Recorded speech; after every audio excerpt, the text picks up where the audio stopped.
was Cumbia del Caribe by Orquesta de Edmundo Arias. Before that, Big Apple Boogaloo by Brooklyn Funk Essentials. And the first one, Culebra Sonora Caruseles. So hopefully everybody's up, shaking and stirring just a little bit. And I am very happy to welcome to the show Lemi Ghariokwu. Ghariokwu. I'm going to mess that up every time. I apologize. Okay. Yeah, that's Latin version. Yeah. So, thank you so much for coming on the show. Yeah, thank you for inviting me. It's wonderful to have you. Lemi is featured artist with one of the featured artists with the Maine African Film Festival that's going on this week. Actually, its last day is tomorrow. Is that right? Yes. Yes, it is. Yes. And I think I have Kazim in the background. Go ahead. Hi. There you are. Awesome. Thanks for having us. Thank you so much for coming. So, Lemi, your show is at the Mayo Street Arts, is that right? Yes, indeed. And can you tell us a little bit about what your art format is? Yeah, I like to introduce myself by saying my name is Ghariokwu Lemi. I put my surname first. My friends call me Lemi Ghariokwu, which is okay. Was born, bred and buttered in Lagos, Nigeria, West Africa. A fine artist, graphic designer and illustrator.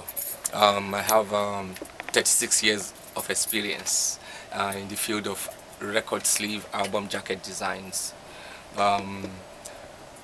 My call to fame are the set of album cover designs I made for the musical career of Fela Kuti. Fela Kuti, for those who may not know, is like one of the most progressive musicians to come out of Africa. And he's an activist as well. Serious activist, yeah. Political activist, social activist, humanitarian, rebel, iconoclast, you put all together, and very brave individual for that matter. And he's a musical genius. He created the musical form called Afrobeat music. And my art supplied, the packaging, the branding for that musical brand, and also for Fela as a character.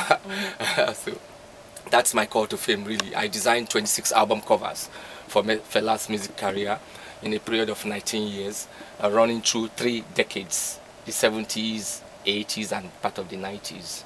So that's why I'm here today. That's why I get to travel the world. Fela is legend, is a big legend. His legendary status, is growing every day. And by the same token, my contribution comes to the fore. I get to, be like in Fela's shadow, and I'm proud to be there.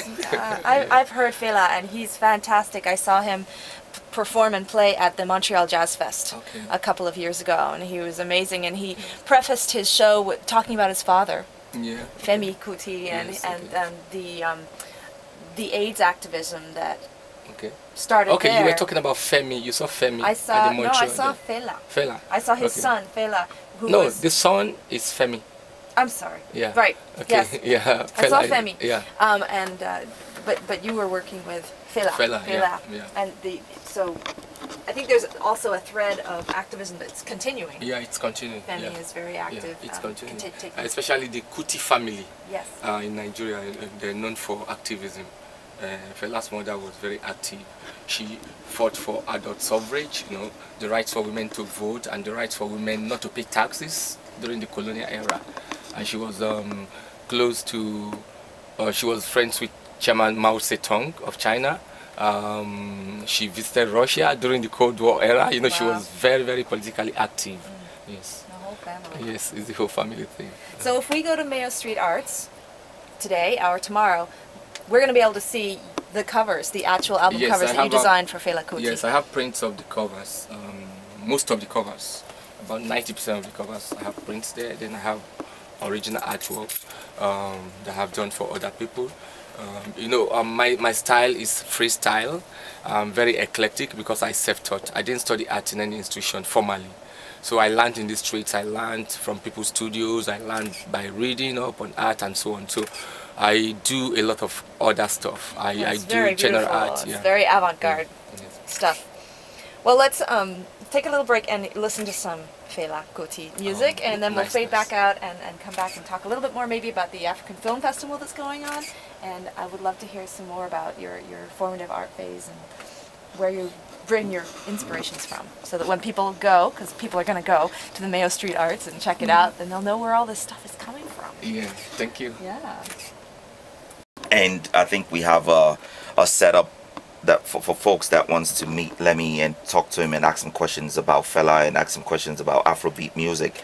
We will have that set up, I think, about 9 o'clock, 9:30. So people can come to the Empire at 9, hang out, get a drink, meet Lemi, talk about his artwork, talk about Fela, and your experiences.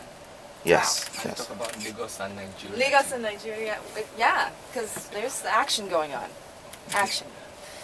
And that's starting at 9 o'clock on Saturday night. Yeah, the pre-party 9:30, and I think the party actually starts at 10 because there's gonna be a film still playing at that time. Right. So we'll have 10 o'clock to kick off the party and take it from there. The film that's going to be playing at that time is Sex, Okra, and Salted Butter.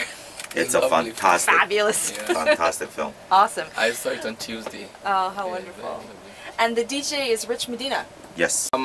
Like I said earlier on, I was born, bred and buttered in Lagos, Nigeria. Yeah, Lagos is a very bubbling city. Lagos is crazy. Lagos is as busy as New York. It's center of enterprise. People from all over Africa are in Lagos. People from all over Nigeria are in Lagos. Lagos, you know, it's very cosmopolitan, and it has a huge population of over 15 million. It's a huge city. The present government is trying to tidy it up, make it into a mega city status by 2015. So we wish them all the luck. Wow. You're listening to Shaken&Stirred. This is DJ Adira and Lemi Ghariokwu, and it's a bit about where your process comes from. Like my process, basically I get inspired by my environment, my immediate environment. I get inspired by people-to-people communication, interactions. I get inspired by political situations or lack of situations. I get inspired by social activities. Generally, I just get inspired by everything around me. Unfortunately, because I self-taught, I can express myself in various styles, various media, but mostly I use watercolor, poster color, pen and ink. Sometimes I throw in a little bit of crayon, sometimes I put in pastel, sometimes I do some work in oil painting. And is this all in your presentation at Mayo Street, these different media? Yes, then because I've put in 35 years already by last year, I felt like I needed new challenges. I needed to move up my comfort zone, create a new comfort zone. So I have successfully, so to speak, now recreated myself. Like it's the digital age, and I'm computer literate, so I did some new work in new style digitally and get them stuck on plastic. It's multimedia in dimension. It's on plastic. I have some samples also at Mayo Street, so I launched that effectively last year during the Black History Month, between October and November in the UK. Then I brought it back home to Lagos November to January this year. It was well received, so I feel very happy that I'm able to recreate myself. So I have an additional style to add to the plethora of styles that I've been known with. What would you like to try that you haven't tried yet? I would love to do sculpture if I have the opportunity. Yeah, that's do art in 3D. Yeah. And then I would love to be involved in some animation process with my art. Yeah, if the opportunity affords itself. Well, that digital stuff, that'll accelerate through there. How neat. Well, I'm going to move our conversation, actually I'm going to move the music down to South America